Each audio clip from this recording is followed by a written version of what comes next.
Alrighty, folks, welcome to Dojo Talks, our weekly podcast. Today we have definitely a bit of a controversial topic.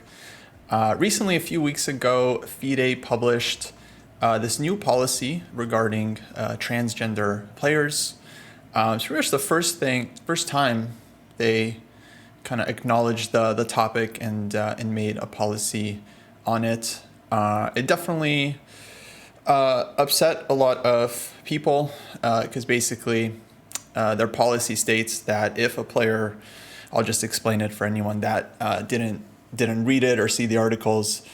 Basically, their policy is that if a player wants to identify as a different gender, they have to write into FIDE, they have to provide some form of proof, and then FIDE can take up to 2 years to either accept or deny this change. More specifically, based on the language of their policy, it seems like they're kind of exclusively concerned with male to female change. So specifically, a male chess player changing their gender in order to play in women's events, official FIDE women's events. Yeah, we're gonna talk about it. My initial reaction, I thought it was kind of crazy actually that they did this. There's a couple of issues with it that we'll get into. Yeah, let's see. Where do we start here? I feel like, okay, if you guys don't mind, let me present some of the issues with their new policy. That's cool. Just how I see it. So, basically there's a couple problems with it. Number one, I feel like their new policy is definitely targeting transgender players, and it actually makes it very, very difficult for someone to come out as transgender and play. In playing these events, because now they have to provide this proof to FIDE, and then FIDE now reserves the right to even mark them as a transgender player, let organizers know that they're transgender. And I think I don't know, we kind of have to acknowledge here that in many parts of the world, being LGBT is not something you can do publicly. It's very, very dangerous, in fact. Kostya? Yeah. How do you feel about a drop of back and forth? Sure. On that, okay? So I just want to say, I think it doesn't keep you from playing in a large number of tournaments, right? There are any number of tournaments you could play in and you don't have to announce what your gender is. So it's right. Specifically for women-only tournaments, which are a very small percentage of tournaments total, right? So we're talking, somebody who wants to play in the French Women's National Championships, or maybe the girls under 18 tournament somewhere or something like that, right? So the effect on maybe some more serious chess players would be really big, but it doesn't keep somebody from just going to random tournaments. Yeah, as far as I understand, the policy doesn't restrict people from participating in open events, for example. You could show up events. At any random open tournament, pay your entry fee, say whatever name you want, Yeah, that's right. Yeah, of course, this is very restrictive for FIDE events, of which there's quite a few. And especially a lot of these events are held in places where it's very dangerous to be out. You just can't be out as an LGBT person. So effectively what this does is it kind of bans trans people from being able to participate in these events. Because they now have to think about their safety, and they essentially have to choose whether they want to play chess or if they want to be out. But it's very, very hard to do both. The other issue is that, there's this implication that men have an advantage over women in chess because they're specifically not caring about the female to male transition. It's just only about male players trying to get in to women's events. That's clearly what they're policy is all about. And that's definitely like an offensive implication. We can definitely talk about that as well. I mean, some people love that implication. Other people find it offensive, Yeah. Yeah. and Yeah. other Yeah. people have less of an emotional stake in it. But it's certainly a hot button topic as well. Yeah. Yeah. I mean, that's one of the things. It's definitely, yeah, a very hard topic to discuss. There's a lot of emotion involved. There's definitely a lot of hate involved. Like whenever I see this issue being talked about online, it feels like a lot of people are just like anti-LGBT, and they just kind of like use this as a way of like promoting their like kind of hateful rhetoric, which is a real bummer because it's, yeah, I don't know. I mean, my personal thoughts, I feel like trans people these days are definitely like one of the most marginalized, attacked groups out there. And I think people like to use like sports and these kinds of topics to kind of like provide intellectual arguments, but a lot of times the opposing side, I think they're, at best not understanding the issue, and at worst just kind of hateful. So it's really a bummer when these things get brought up, and then it just gets so heated very, very quickly. Yeah. I don't want to stray too far. It's already a huge topic. I don't want to stray too far off into, weird psychology, which I also am not like qualified to speak to. But I think to me, it strikes me sometimes when you see these really violent reactions online that there's some degree of like, frustration or just not being happy with something in your life or pressure's built up. You feel unheard as a person that goes into some of those angry responses versus like hate for a certain group of people.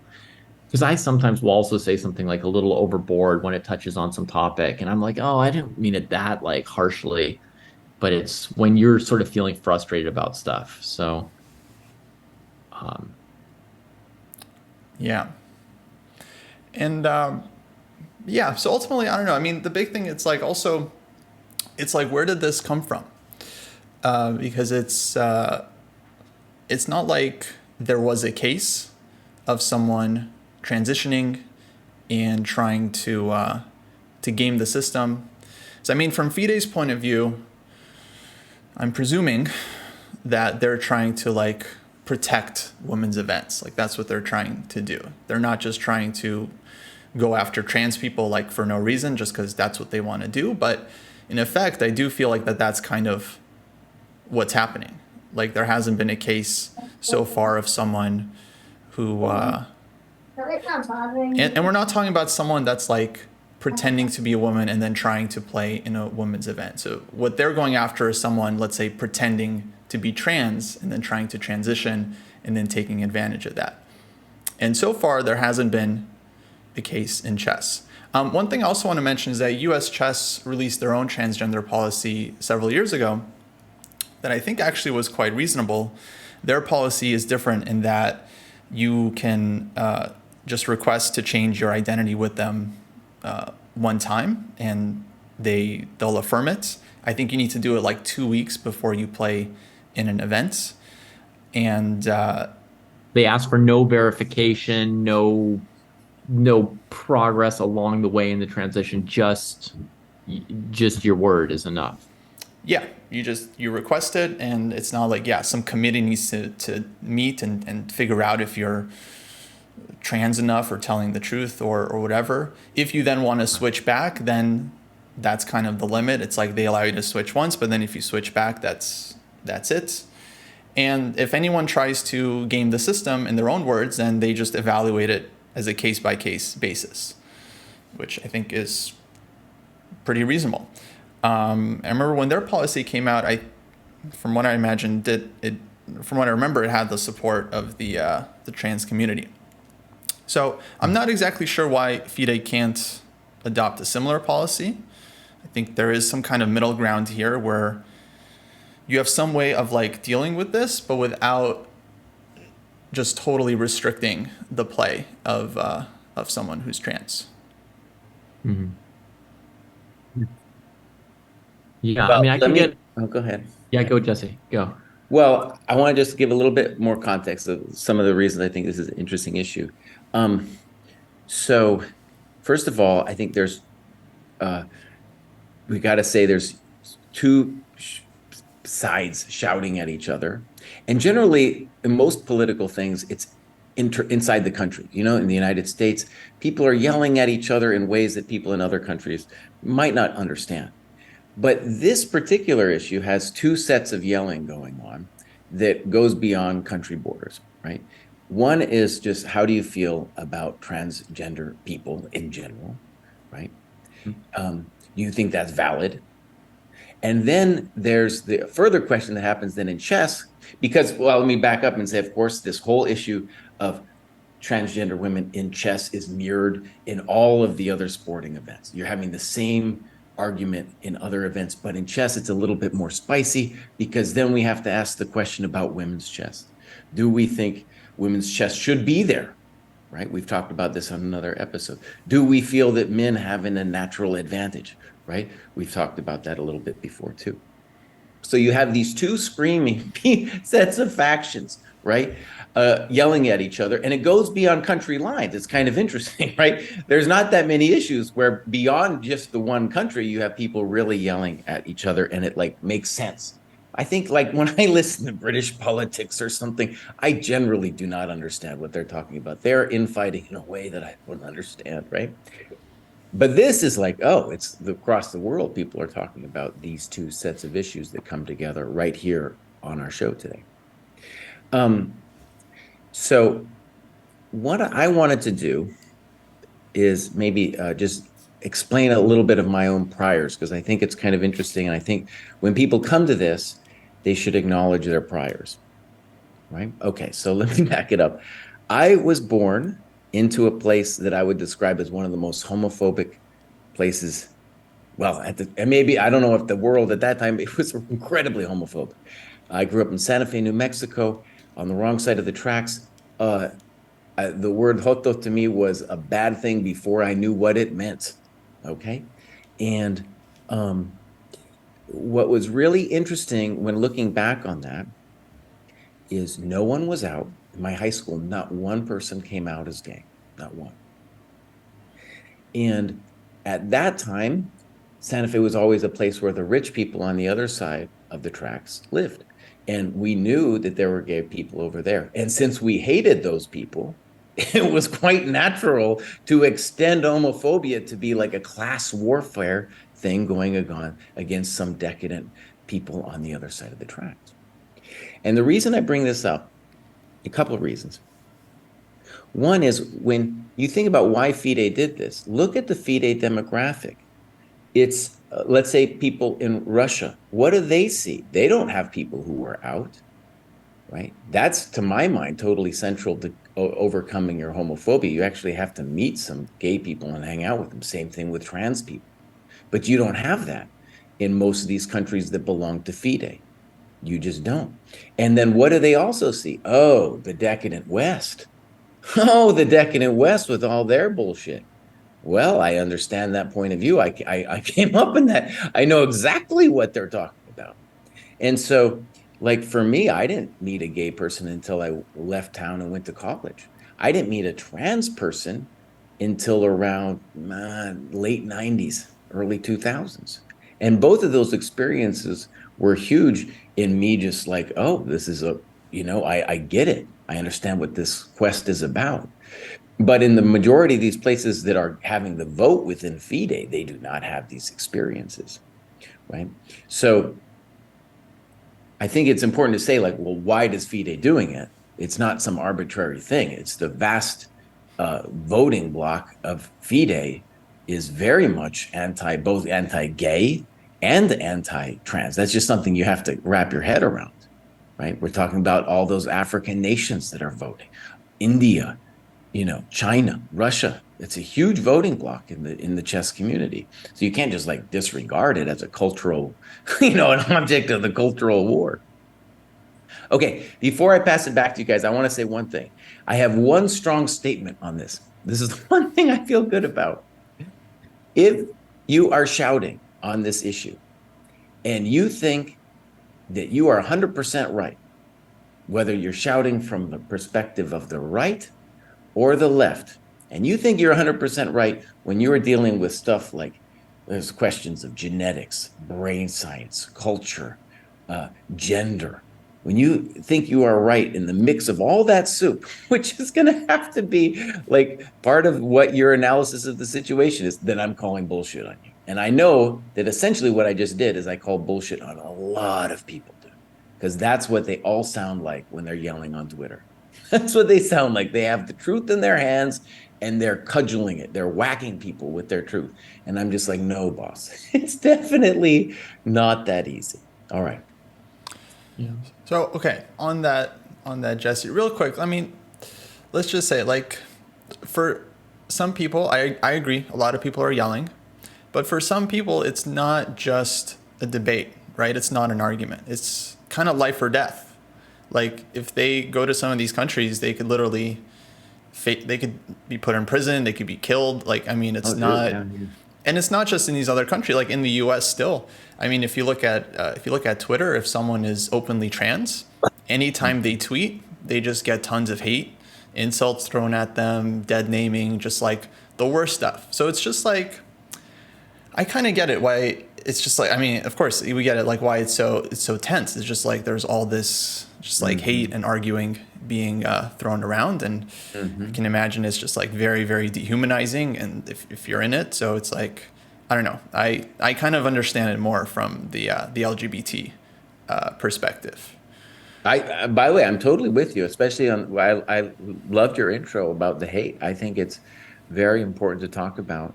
And I feel like in the United States, for example, I think people have come to be accepting of gay people for the most part, but trans is still, dude, no. Like where I live, I live with David in Berkeley, fine, dude.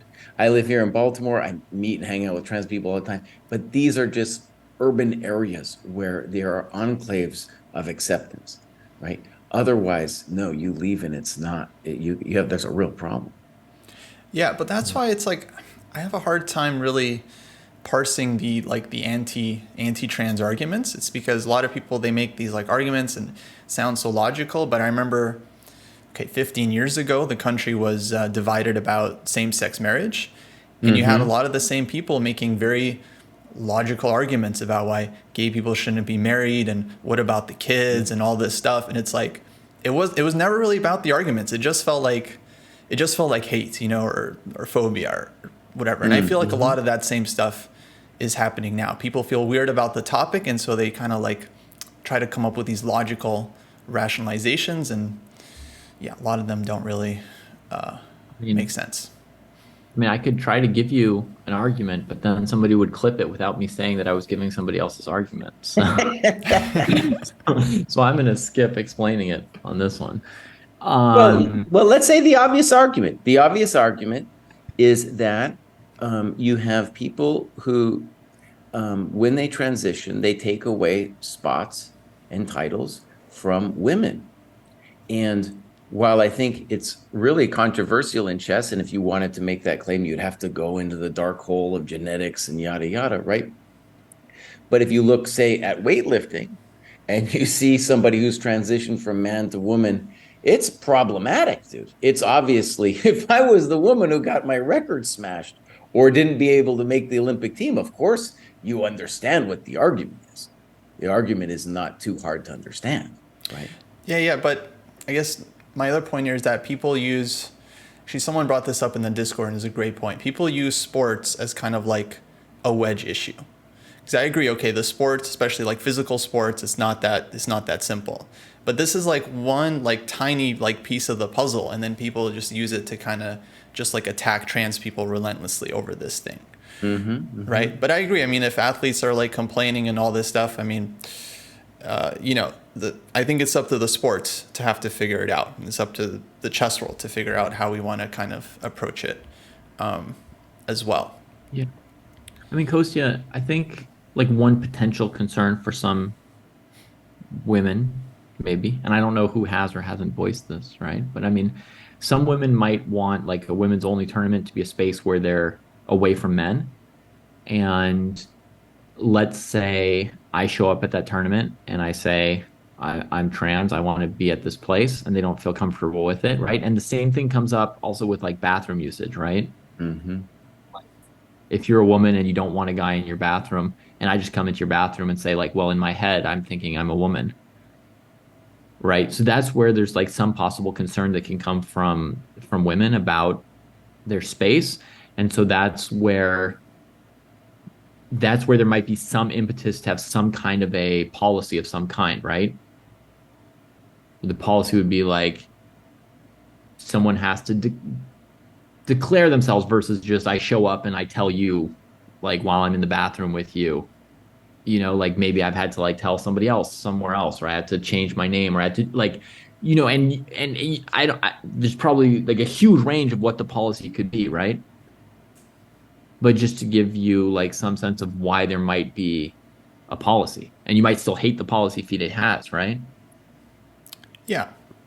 I mean, also, it's like, so far, this is all hypothetical. Like, we haven't had this like high profile case, right? Right. Usually new policies come about because there is some big case and it's like, okay, now we need it. But so that's why it just feels like, But symmetrically, Kostya, people are super upset about FIDE's policy, and FIDE has not yet prevented any trans woman from playing in a tournament. They just set a policy that they have the right to review or decide it. no, And no, no, by everyone's very virtue upset. of this They're policy, assuming that they're going to. preventing, because if someone submits an application, they're now in danger of FIDE outing them, right? They have to be okay with that. They're in danger, but it hasn't happened yet. As I'm saying, Well, it's because also a hypothetical. you wouldn't apply if that's a big risk for you. You wouldn't even take that risk in the first place.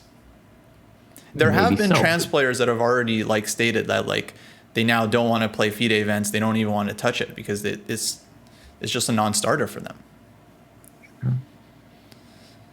So it does feel like they're like actively like banning players without actually like a case, to set the precedent. Through a chilling effect kind of banning. Because I mean, it's harsh to say banning if they haven't actually banned someone yet. Well, yeah, Well, it's like an effective ban. It's like they're not saying they're banning them, but they're making it very, very hard for a trans player to be able Well, to they're play. signaling we have the possibility to do something really bad to you, and you're like, well, why do you want the possibility to do something really bad to me? And then you're scared. Yeah, Drittman's also saying icing. It's like a chilling effect. Um, yeah. I want to talk about the genetics thing because Okay. I think this is a very important part of the puzzle. And I think I could be wrong, but I think a lot of people are getting this very, very wrong. So there's this idea that men have an advantage over women in chess. And because of that, that's why we need to protect women's events from men transitioning and just taking over.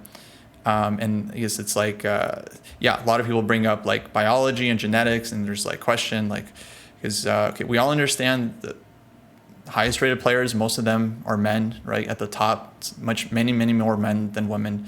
We all get that. And then people have this like question of it's like, oh, is it a biology? Is it a cultural thing? To me, it's cultural. I think it's very clear that it's cultural.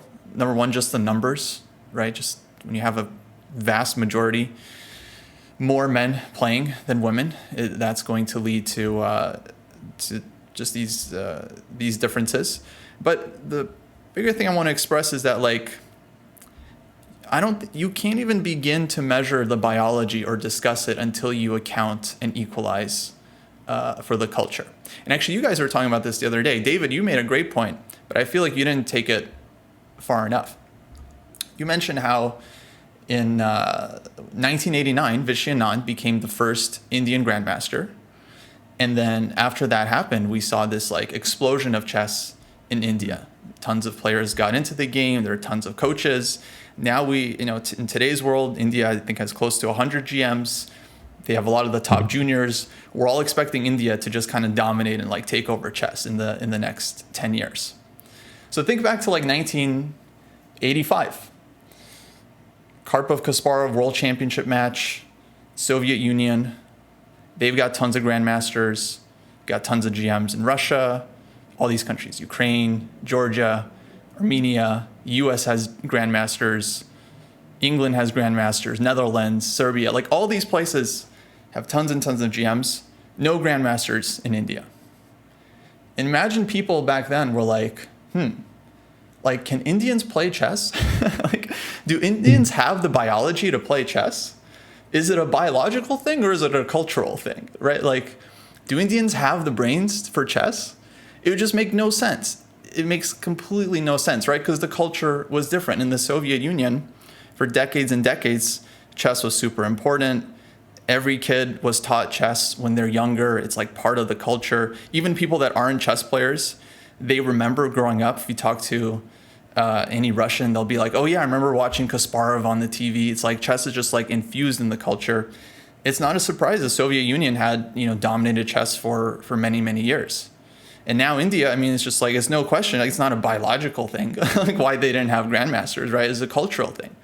And if you look at the culture for a male player and a culture for a female chess player, they're growing up in two very, very different environments, right? It's just not the same at all. Male chess players get treated very, very differently to female players.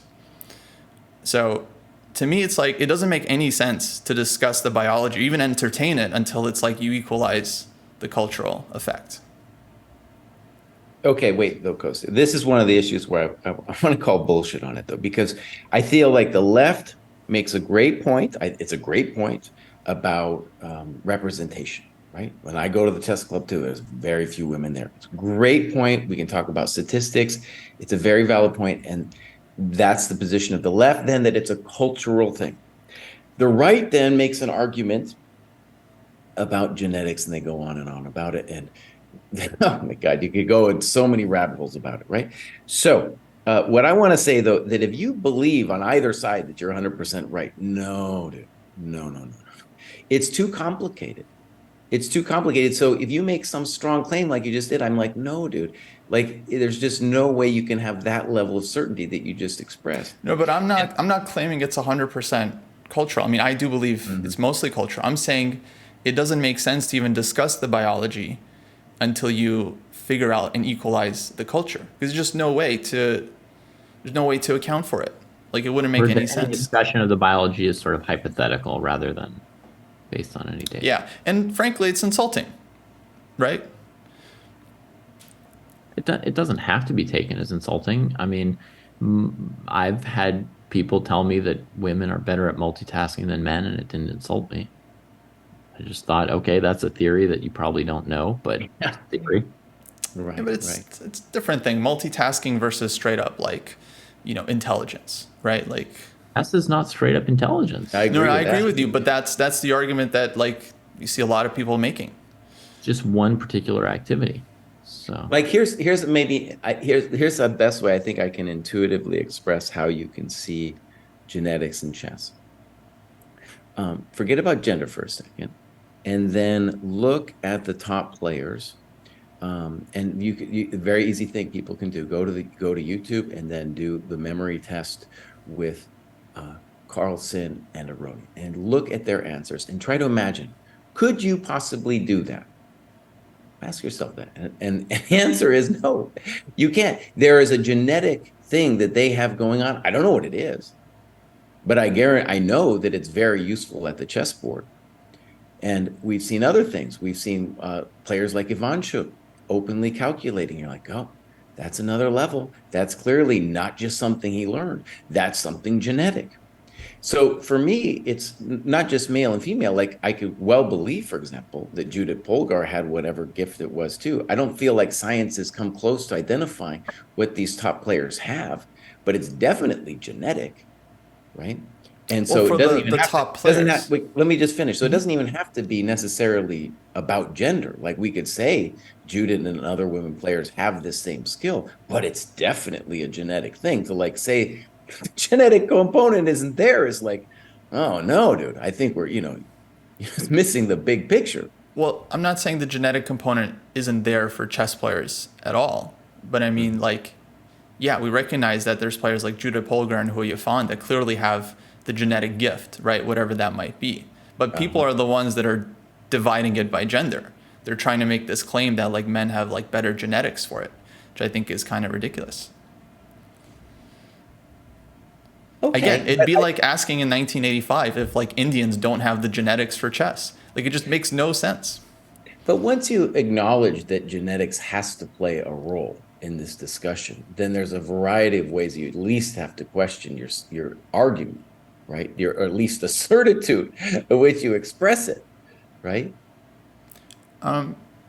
No, I mean, my main point is that I think it's very difficult to even begin to measure it, and Mm-hmm. it's kind of pointless when the culture is so vastly different. Speaking of things that aren't even determined, I mean, people don't even know if being good at chess has any correlation with being smart, do they? I Like, have I have a like, whole like, YouTube video I want to do on that. like, is it at all proven or known? And maybe this is another topic which we don't need to get Yeah, into. Is it at all that's a proven or different known topic. if like grandmasters are smarter than like 2200s are smarter than 1400s on average or something? Um, I don't know. I remember hearing about studies that were basically like inconclusive. They were like measuring kids that do chess versus kids that don't do chess, and then I, I feel like they didn't find any particular advantages or whatever. let me But just yeah, I don't know. let me It's just put it definitely not this way, because conclusive. I think I will do at some point some kind of deep dive on this. But like when people talk about smart, they're usually talking about an IQ test. An IQ test is a very limited gauge of intelligence because you can't use anything that has cultural signifiers on it. So you can't even use memory. Of course, memory is something important. When you do those IQ tests, which by the way are basically like the SATs and the GREs and other tests that you have in other countries, right? You're not also not doing any system two thinking. It's very quick problem solving. How fast can you solve these little logic puzzles, right? So to my mind, like chess has a lot more going on, a lot more dimensions of thinking. System two, how long can your mind go?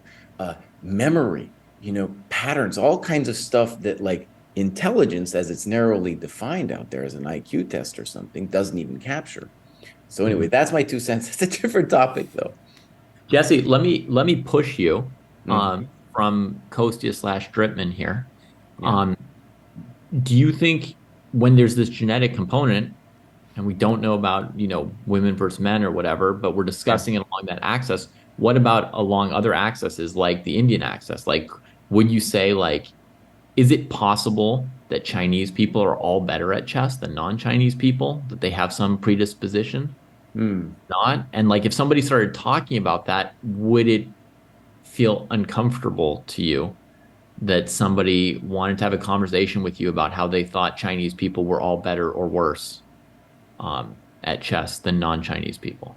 I mean, let me just, the one memory that stirred as I was hanging out with some Indian GMs and, they just had a different perspective entirely. And they were like, oh yeah, when you look at the Indian GMs, they're all Brahmins, right? The Brahmins being this higher intellectual priestly class. And I was like, that was so against my like American view of the mind, but that's how they actually saw it, which I thought was both hilarious and disturbing at the same time. And so, like, right from their perspective, there is like this genetic thing that goes back thousands of years that's been cultivated in some. So, that didn't answer your question. It just was the first thing I thought of because that's what it would essentially imply. That's something where you felt uncomfortable, right? Where you would It feel was a uncomfortable. really interesting moment. Yeah, yeah. Yeah. And by the way, the other thing that we have to talk about, I want to do a Dojo Talks about the rise of the Indians, is there was a really interesting thing that's happened in my lifetime where when I was a kid, all of the top players were Eastern European Jews. Let's say 90 to 95%. It was a very predominant thing. And that's now changed dramatically, right? To now being Chinese and Indian kids. Now, what that's about, I think it's really interesting to do a deep dive. But what what what happened because of that is 20 years ago, there was a common assumption that, like, oh, yeah, the Jews are smarter, and then there would be a lot of Oh, people making genetic arguments on that case. sure. And then now, with the rise of the Chinese and the Indians, I'm sure people are going to be talking about that kind of thing too. I hear people saying things like Indians. have some kind of thing that makes them better at chess. And rightly or wrongly, my like gut reaction is like, oh, like, Yeah, yeah, right.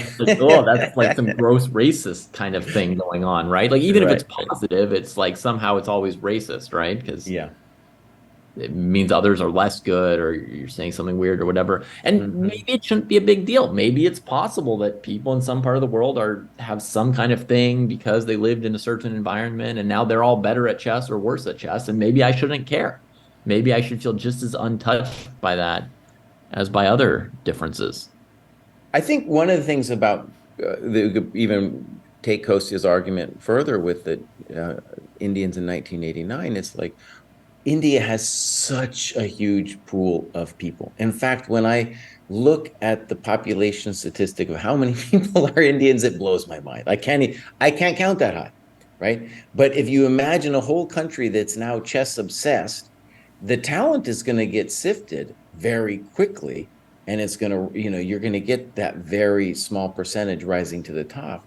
And so just numbers, right? It is in that sense a very much a numbers game. And then when I go to the chess club, I don't see any women. That's just the way it is. I see women streaming when I'm on Twitch. That's kind of a cool and amazing thing, but that's still that's a false sense of there being a lot of women out there, because when I go to the tournaments, it's still around 4 to 6% of the players that are there. Yeah. So that's like an example of an issue that's ongoing that FIDE could be directing their attention towards, right? Rather than like, yeah, like preemptively trying to stop some kind of, difficult case to deal with. So yeah, what I really don't get is why they can't take like a US chess approach where, okay, if they really believe someone is gaming the system, then they can evaluate it then, right? Rather than forcing everyone through this kind of like weird application, which can take up to what takes up to 2 years? How is this a 2 year thing? I mean, that's a lot of time to like not be able to play. Well, and let's just say the obvious. They are clearly kicking the can down the road. They didn't want to address the issue. And so this is their way of being like, oh, we're not really making a decision on this thing, right? I really would like to look closely at the text of the FIDE decision if you guys are cool with that. Sure. I am, but let me ask Kostya one quick question. So, Kostya, how do you feel? And I myself, I'm not sure I have a conclusive feeling on this, but I just want to get your sense on this particular question. So, how do you feel about the cases of men who've transitioned to women who then destroy at women's weightlifting competitions? No, honestly, I don't know. I think actually it's like that's a tough question. Like my feeling is that like I'm not a doctor, right? I don't know what that's like to transition. I don't know what kind of changes it has, right? I get that people have reservations about it, okay, especially like combat sports, right? That definitely sounds like odd at first, but I Mm-hmm. just feel like it should be up to the sport. They should consult with doctors and experts and figure it out. And then if it's not fair, it's not fair. If it is fair, it's fair. But yeah, I don't know.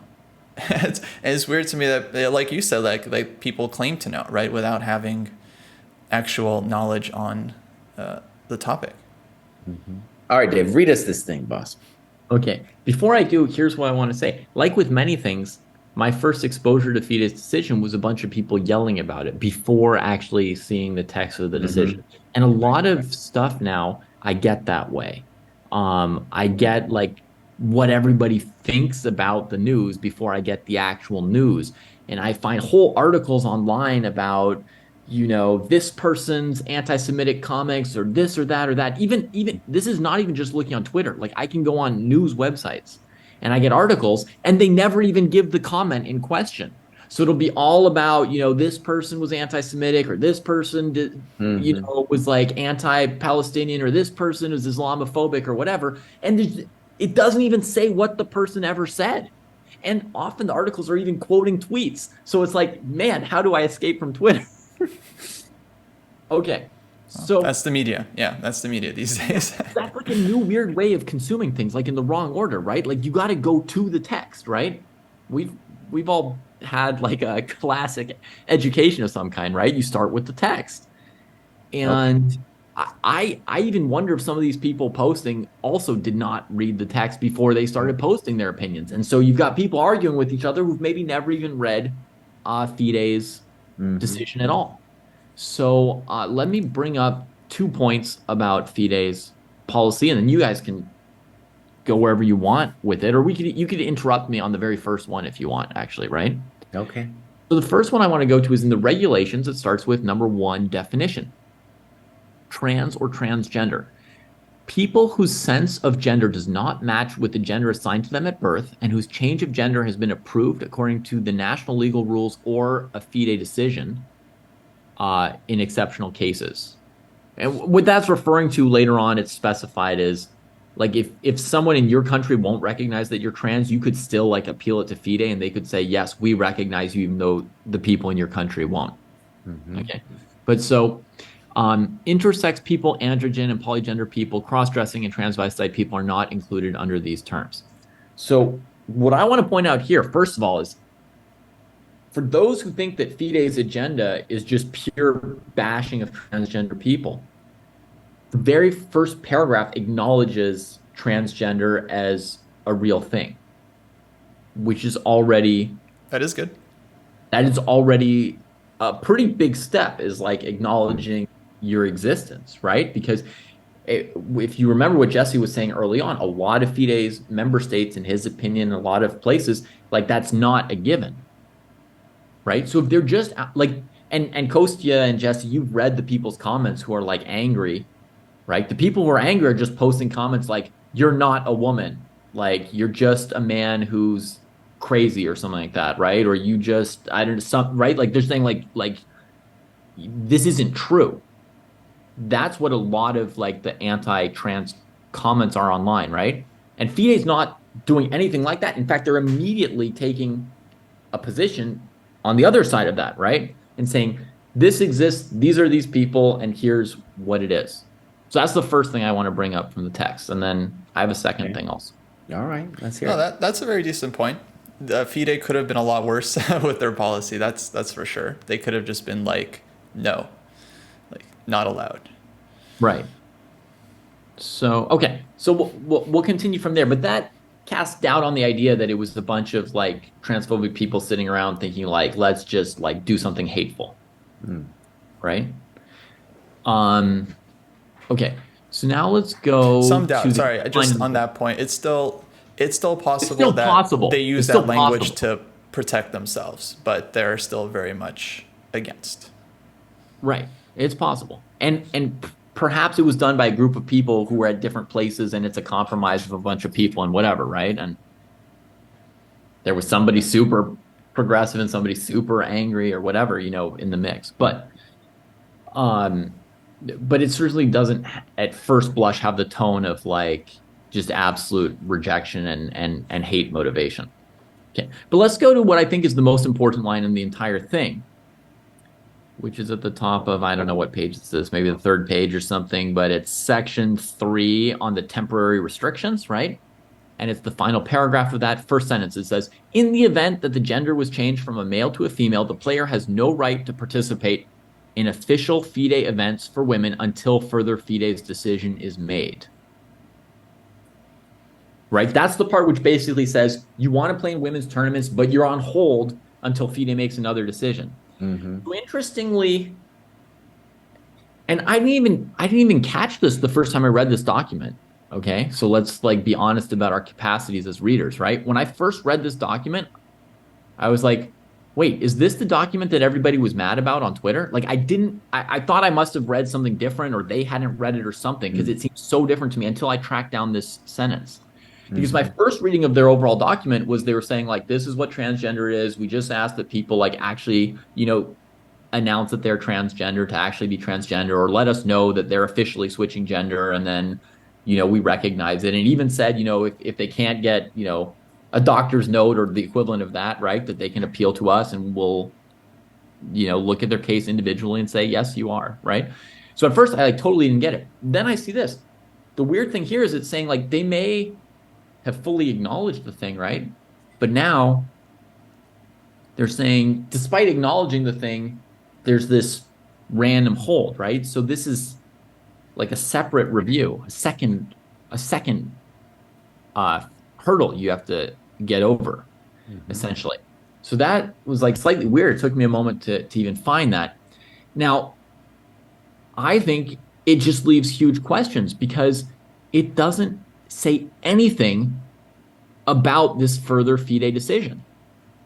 Like we don't know if that's just something where they like rubber stamp something or what are they going to do? What's going into this decision? Why might it take 2 years? Realistically, how long would it take? Who's making that decision? Mhm. It's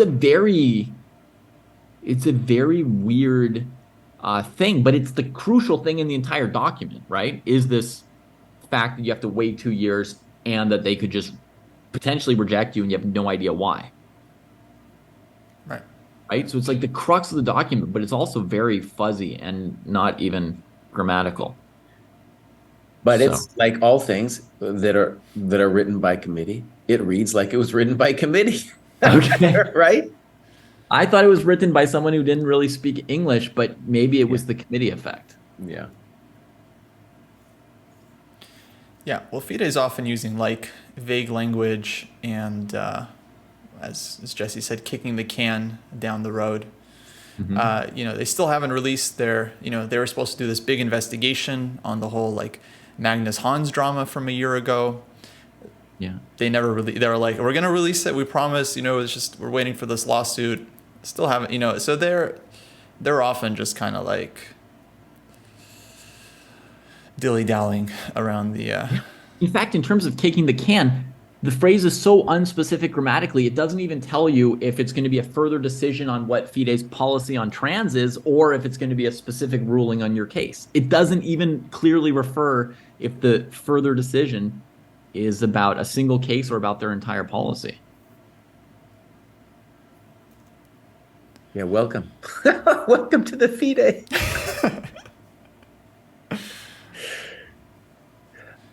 One thing I think is really important too about and just not only in terms of countries, but so in among us, right, we're slightly different generations. Me being Gen X, Kostya being millennial, and then I think that's definitely will totally change how you see this debate. I also think that in urban areas like where I live, the Zoomers are obsessed and driven on this issue in a way that's harder for older people like myself to understand. Like they are so in an uproar about this. And just like anecdotally, when I talk to, let's say, parents, the amount of kids that are identifying as transgender in urban areas, it's it's amazing. It's a stunning amount of kids are thinking of themselves as transgender. And so I just want to put that into this debate because it's important to see that I think if you think of it as a political or a cultural problem, right, that it spans both countries and different questions of gender in those countries and these generations, especially in the Western countries, right? The generational gap in the generations is just so extreme in the way they see things, right? yeah. Yeah. Yeah. So you guys looking at this language, like what do you think FIDE's intention is with this what do they call it? Further decision. Like can you tell if the further decision is going to be positive, negative, a rubber stamp, a long process, who's involved? Like, or is it confusing to you too? To me, it's not, well, I mean, I can tell you my read on it. My read on it is that you have these countries like Russia, Dvorkovich being at the top, using deliberately vague Kafkaesque language to not actually address the issue, but in effect ban transgender people for the foreseeable future, not the unforeseeable future forever, right? And the only way that that process is going to change is if that leadership gets shaken up. That's and I don't even see it getting shaken up anytime soon over there, feed it, in any kind of significant So way. you think that their goal is to truly keep trans women out of women's tournaments? That's my sense. Yeah. Uh-huh. but make it a little bit like vague and confusing so it's not obvious that they're just trying to ban everybody. Right.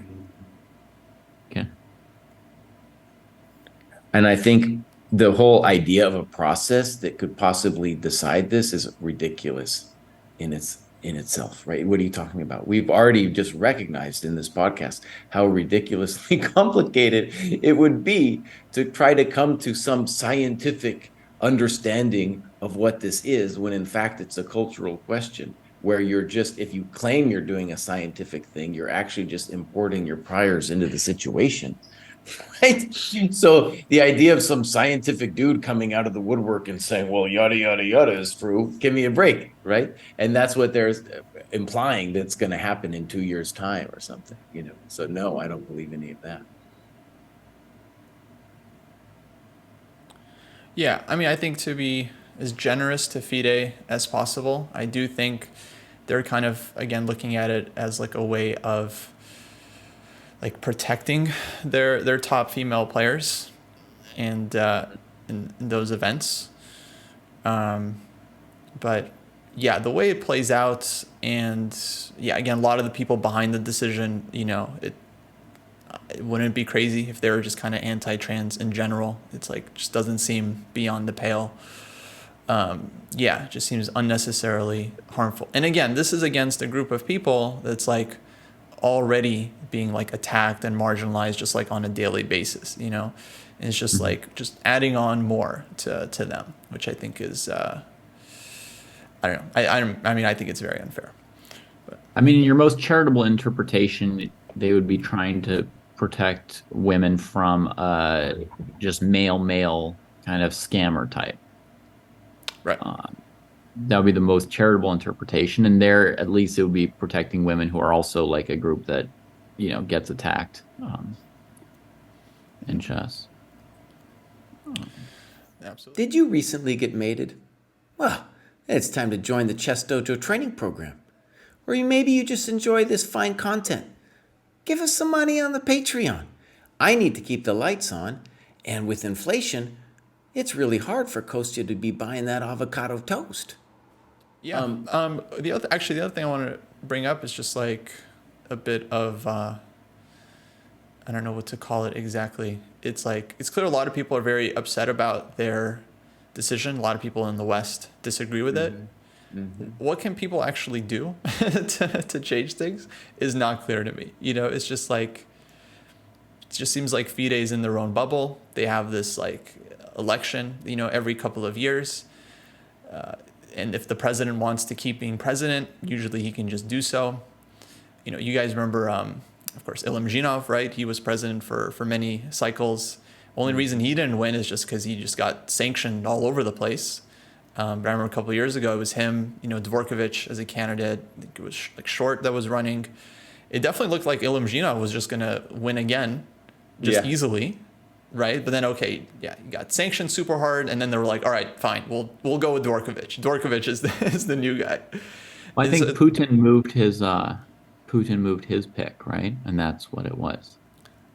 Sure. Putin. But let's talk actually practical stuff in terms of what can people do, because the shakeout is kind of interesting. So obviously, then they could say at the Women's Olympiad that if I don't know if they suspected or somebody was openly trans, they could exclude that player from playing on one of the national teams. Do they have the reach? Let's say in the U.S. Championship, somebody was a transgender and played in the U.S. Women's Championship. I think the U.S. Chess Federation, let's not even begin to talk about what they would do. But let's just say any given national or organization could have the prerogative to hold that event anyway, and it might not be FIDE rated. That's what FIDE could do. They could take away the rating from that event, but they can't obviously just stop the event, right? So really what we're talking about, I think, is mostly the Women's Olympiad. Well, no, there's like women's Grand Prix, women's candidates. I mean, lots of FIDE events. Like junior tournaments. But even those, the junior tournaments, absolutely. But imagine the Grand Prix. Those Grand Prix events, the only thing they could do, I mean, because they're qualifying to the U.S. to the women's world championship cycle, right? Mhm. Yeah. Or to the match even. To the sometimes. match, excuse me. Yeah. No, I think True. to the candidates, or it changes, but yeah. Right. So Generally to there's, the candidate. Part of the cycle already is the Grand Prix. and arguably, like even things like national events, like a country's championship, are also seeding people into that kind of thing as well. Like in terms of the old interzonal qualification things that you have going on, right? So yeah, I'm just asking, like, to what extent would they actually would they actually do it? Like David said, I think there's one thing to announce a policy, and there's another one to enforce it. And when I try to imagine them enforcing it, well, that'll get a little spicy. And I think if you ask what can we do, I mean, then I think it's like in terms of the enforcement is where we could step up, especially as national organizations. Though, my God, U.S. chess, I don't know. We're going to use U.S. chess in this battle. And by the Yeah. way, we were talking about U.S. chess in the last podcast, but U.S. chess is central. I'll tell you one of the weird ways in which U.S. chess is central is because U.S. chess is responsible for electing FIDE. They get to vote on who the FIDE president is, for example, No, no, right? they get U.S. chess one always vote. votes for the losing They get one candidate. vote, right? But They I get mean, one all these vote. national organizations get one vote, Right. right? But it's that organization that decides. Yeah. True. Yeah, it is the each federation. Yeah. I was I thinking, think we could just launch our own separate, U.S. Chess Federation. It's not the U.S. Chess Federation, just say like, no, we're in charge now. we dismiss these fools. We'll take it over from That's fine. here. We do run tournaments here at Dojo, and someone was Yeah, saying, that's right. they've got an extra $44 per year now that they're not using on US Chess membership that they can they could throw our way. But yeah, I don't know. That's a lot of work. Maybe one thing I yeah, just want to say, just to make my own point clear, because I was going back and forth and I was just trying to be as straight talking as possible. So I don't have, I'm against this policy. I do think Wisconsin is right. It's hateful. Um, and the only, and the main reason I don't, is this, there's not enough cases to even start actually talking about. If there Mhm. was like a bunch of cases happening, if Sam Shankland, okay, turned into a woman and started playing in the US championship. No, I say, no, Sam, not okay. Not okay, boss. Then it would, if we had a bunch of cases Wait, like why that. is Sam not allowed to be trans, but other people are? I'm just giving you an example. If some top GM, right, made a transition Yeah. and then we felt it was bogus or we felt it was just for the money or whatever. If that was actually happening, right, then I think the discussion is entirely different. But Oh, then it's you would not, discuss. Okay. right? But since it's not, it's just, it actually does. I think Host's point is fair in that since it's not happening, it's just a hateful thing at this point, right? I think in other sports, like with the weightlifting, I think that's a controversy. I don't even have an answer to that one, but I can understand because it has happened. There have been a bunch of dudes who've transitioned to women and then just crushed the records. Well, there I get it, dog. There it's both happening and it's obviously a problem, right? So then I understand why you could have a big fight over it, right? But But right like now, let's say you were tennis and it hadn't happened in tennis yet, but you saw it happen in weightlifting, would you put a policy in place in advance? I mean, me mhm, personally, I'm fine with making a policy in advance. mhm, But here's a big problem I see with the policy is I suspect that FIDE didn't consult any trans people in the crafting of their policy.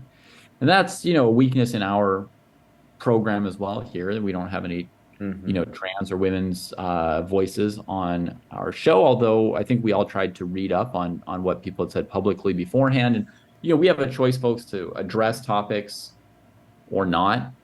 And sometimes we choose to address them, even though we don't have knowledge on the subject, or even if we're not representing all the voices that would actually be concerned. But like FIDE putting a policy like this into place, I mean, it should include uh, voices from the communities that are affected.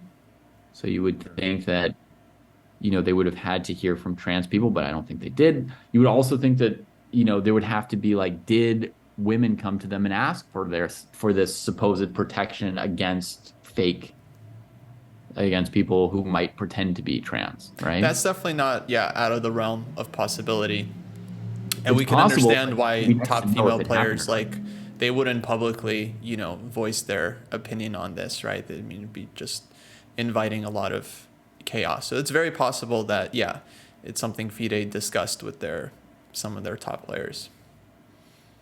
Yeah.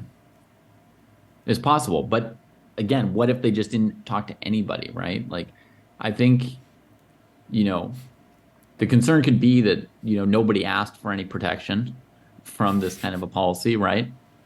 And they also didn't talk to the people whose rights they had to balance against the protection of other people's situation, right? So it may be like a pretty arbitrary thing. And then again, it's so vague. I don't understand the role or the point or how this, further review thing happens.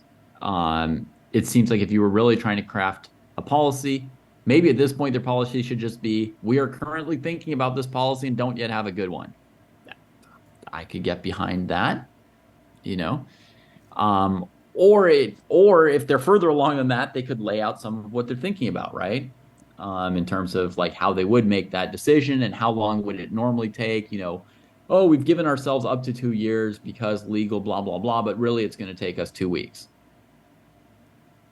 you know, or here's who's going to do it and how. Like, I think, it's just too vague, and therefore it has that chilling effect, as you guys mentioned before, right? Where like you see something vague, but that is a weapon against you, and you feel attacked. Yeah. Okay, one final thought from the old geezer. Okay. Right. End it. So we talked forever ago when Magnus blew it and gave up the world championship, destroyed the whole thing, petulant. In any case, what I was really concerned then and now is that the world would then split into two different chess playing zones, right? And that's still very much a possibility on the horizon with, you can imagine like a Russia, China, possibly India zone versus the rest, right? The West, however you want to categorize that.